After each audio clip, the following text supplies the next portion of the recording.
Hidup buruh, hidup buruh yang melawan.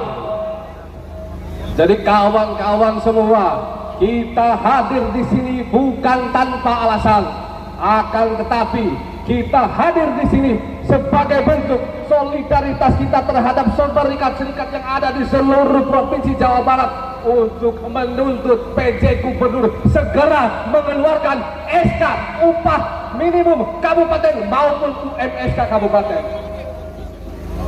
UMSK yang beberapa tahun ke belakang itu hilang diakibatkan karena gara-gara adanya undang-undang cipta kerja yang jelas-jelas sangat menyengsarakan kaum buruh.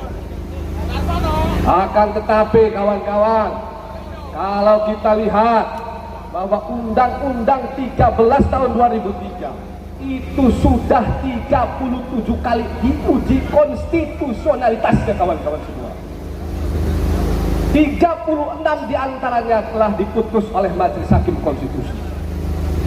12 diantaranya telah dikabulkan baik itu sebagian maupun seluruhnya.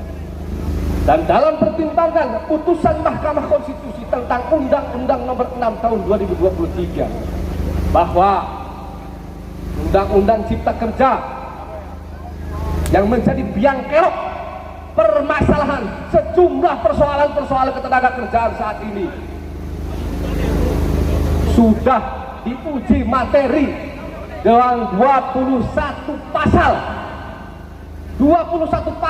Undang-Undang Nomor 6 Tahun 2023 tentang Cipta Kerja itu telah diputus oleh Mahkamah Konstitusi. Salah satu di antaranya adalah upah minimum sektoral yang hari ini kita sedang perjuangkan.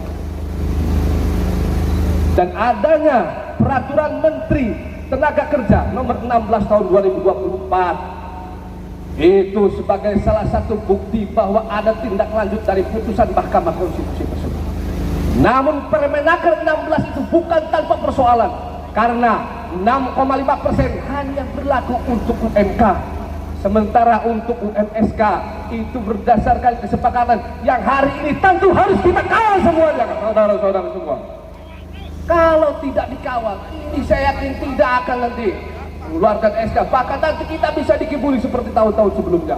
Maka dari itu kawan-kawan semua, kita di sini siap tidak untuk mengawal sampai selesai, siap tidak untuk mengawal sampai selesai, siap tidak untuk mengawal sampai selesai kawan-kawan semua. Jadi Permenaker tersebut mengatur juga tentang karakteristik resiko kerja, spesialisasi. Namun Permenaker tersebut juga tidak menjelaskan secara spesifik apa yang dimaksud dengan spesialisasi, karakteristik, kemudian apalagi resiko kerja. Jadi ini tentu harus kita kawal, karena Permenaker itu hanya berlaku untuk tahun 2025. Sementara tahun depan tetap harus kita kawal, karena berdasarkan amar putusan Mahkamah Konstitusi kawan-kawan semua, Undang-Undang 13 yang sudah 37 kali diuji konstitusionalitasnya itu, legislatif sebagai lembaga yang membentuk aturan hukum undang-undang diperintahkan oleh Mahkamah Konstitusi untuk mengeluarkan, membentuk yang baru, Undang-Undang 13, Undang-Undang Ketenagakerjaan yang baru.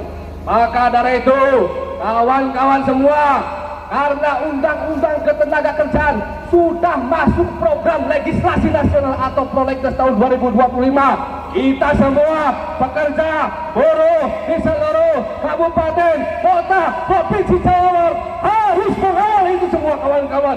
Siap tidak? Undang-Undang Cipta Kerja, bayangkan saja kawan-kawan semua, Undang-Undang 11 tahun 2020 uji materi di Mahkamah Konstitusi dinyatakan inkonstitusional bersyarat. Lahirlah Perpu nomor 2. Perpu tersebut akhirnya menjadi Undang-Undang Nomor 6 Tahun 2023. Undang-Undang 6 2023 telah diuji Mahkamah Konstitusi, dan hari ini PR kita semua harus mengawal Undang-Undang Ketenagakerjaan yang telah masuk program legislasi nasional, supaya undang-undang tersebut lebih berpihak terhadap kepentingan kaum buruh semua kawan-kawan semua. Di perjuangan kita ini belum selesai kawan-kawan. Maka dari itu saya mohon Jangan sampai nanti ada yang gesekan-gesekan semacam itu. Karena perjuangan kita itu masih panjang kawan-kawan semua. Permenaker tersebut hanya berlaku di tahun 2025. Sementara tahun depan kita ini masih penuh dengan misteri. Maka dari itu perlu dilakukan upaya konsolidasi dalam rangka menyukseskan undang-undang ketenagakerjaan tersebut supaya berpihak kepada kaum buruh kawan-kawan semua.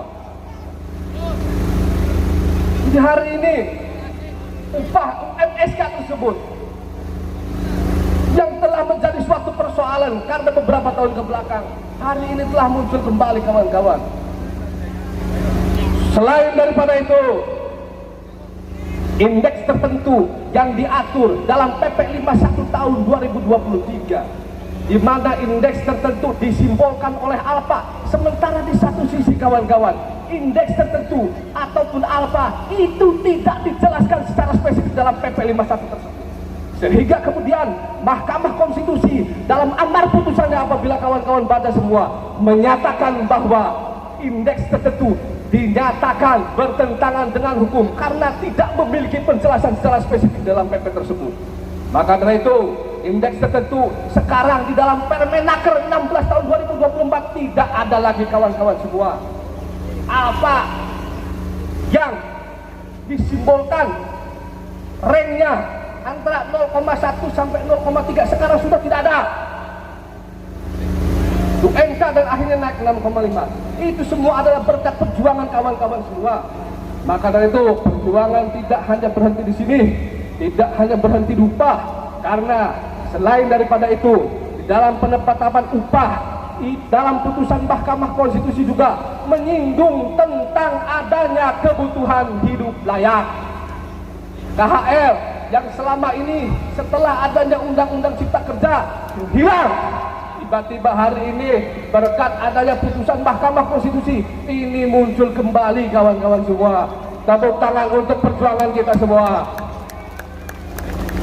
Jadi kawan-kawan semua, persoalan-persoalan ketenagakerjaan kita ini sekarang itu sudah ada sedikit titik terang. Ada sedikit titik terang karena adanya putusan Mahkamah Konstitusi tersebut.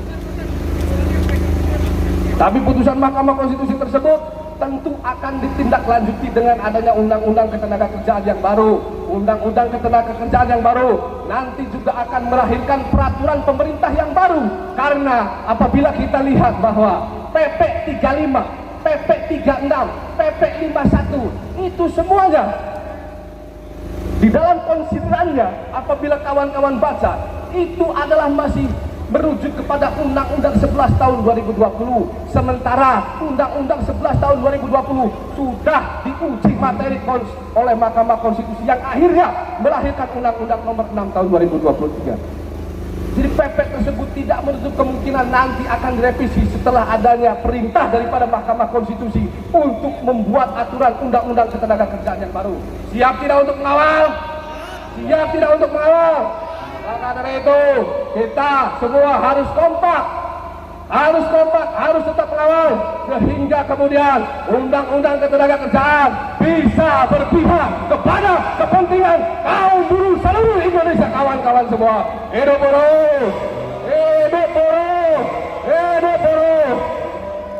Wallahul muwaffiq ila aqwamit thoriq. Wassalamualaikum warahmatullahi wabarakatuh.